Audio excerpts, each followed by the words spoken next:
dokumen yang tentang itu, dan tidak ada orang lain tahu selain dari saya, karena saya merancangnya ini.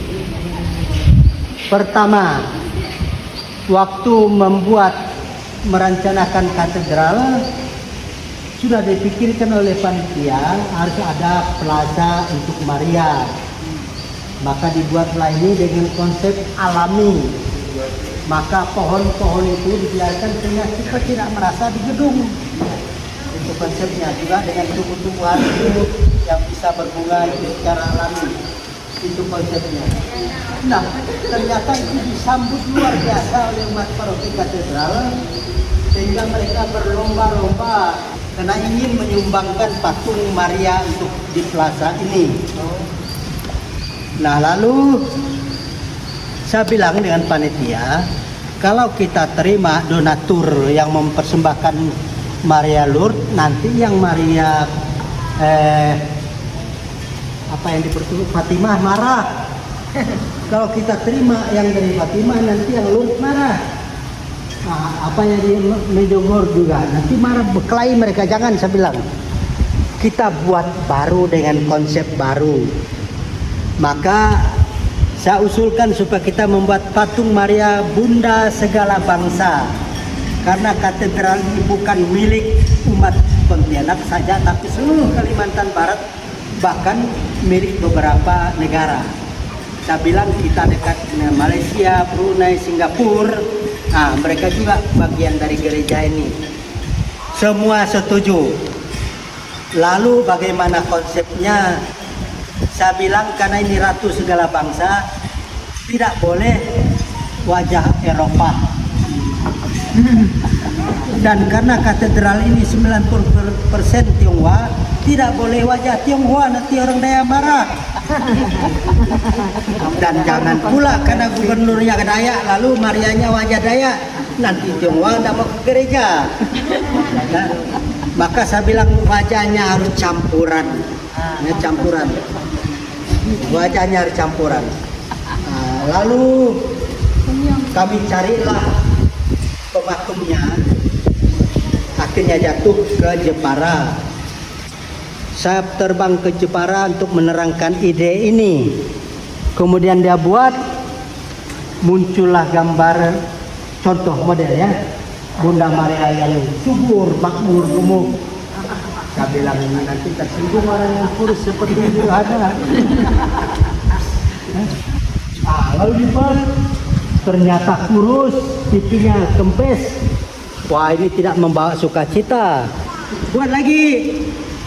Ternyata orang itu terobsesi dengan cerita-cerita tentang orang sungkung. Maka dibuatnya lah model dengan leher panjang. Panjang lehernya. Nggak, ini orang Dayak sungkung, saya bilang, nggak bisa. Akhirnya yang memahat itu putus asa orang Muslim. Pastor cari orang lain. Lalu saya ingat, iya, kita mau buat patung Bunda Maria tapi tidak izin dengan beliau.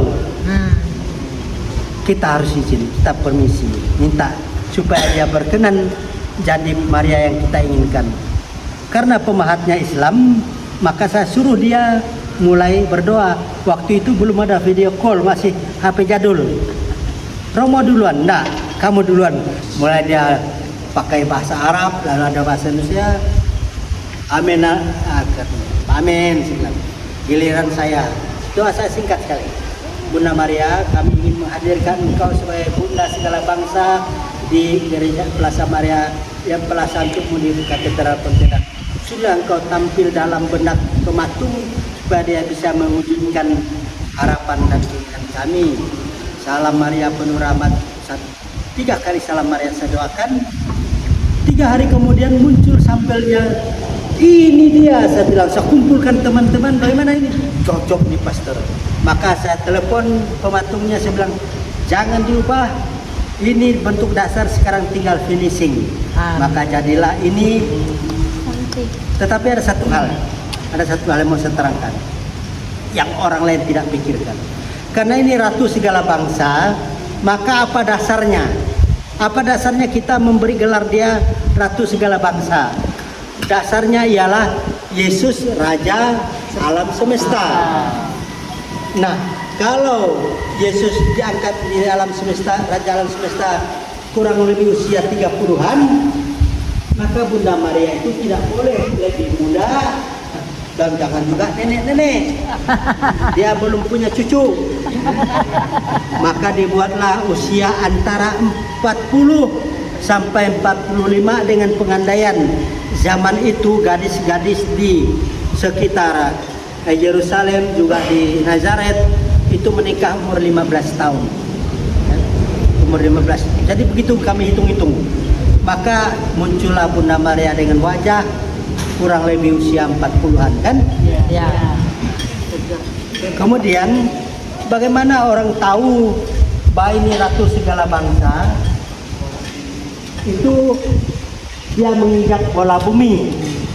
Ya, itu kalau kita lihat patung-patung di Bunda Maria menginjak bola bumi itu artinya patung Maria ratu segala bangsa.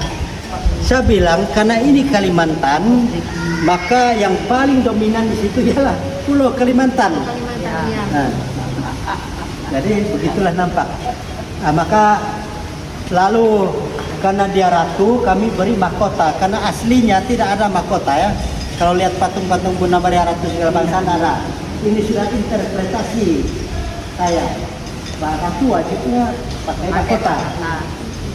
Tangan sebagai ratu dia tangan terbuka, ya, menyambut siapa saja dengan warna yang eksklusif biru dan keemasan. Nah, begitulah cerita ini luar menurut mas saya. Saya juga bukan saya duduk buat minum-minum, tapi itu muncul spontan tapi dari doa. Ya.